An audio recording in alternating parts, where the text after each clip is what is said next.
পার্টির যে sports sell এবং এখানকার যে বরদোয়ালি যুবক সঙ্গে ওরা যৌথ উদ্যোগে এখানে ভলিবল খেলার একটা পরিকল্পনার সাথে সাথে বাস্তবায়িত করেছে। তো আমি বলবো এটা খুবই আনন্দের বিষয় একদিক দিয়ে যে এরকম একটা খেলার আয়োজন করেছে, আবার আরেক দিক দিয়ে এমন এক ব্যক্তির নামে সেটা করেছে শ্যামহরি শর্মা।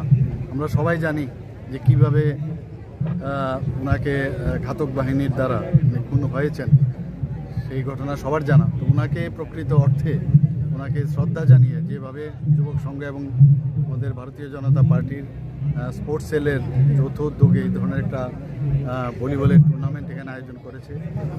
আমি শুনলাম প্রায় 13টার মতো টিম এখানে আছে, সারা ত্রিপুরার থেকে এসছে এখানে।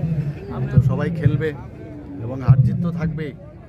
তো সত্যিই এই উদ্যোগকে আমি স্বাগত জানাবো এবং প্রকৃত অর্থেই শ্যামহরি শর্মাজির উদ্দেশ্যে ওনারা এইভাবে খেলার মাধ্যমে শ্রদ্ধা নিবেদন করছেন।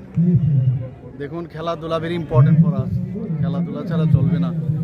এবং খেলাধুলার মাধ্যমে এখানে স্বাগত ভাষণে ক্লাবের সেক্রেটারি বলছিলেন যে যেভাবে আমরা নেশামুক্ত ত্রিপুরার কথা বলছি, তো একমাত্র খেলাধুলার সাথে যদি মাঠমুখী মানুষ বেশি হয় তবে এর থেকে আমরা এই ধরনের যে অভ্যাস তার থেকে আমরা মুক্ত হব।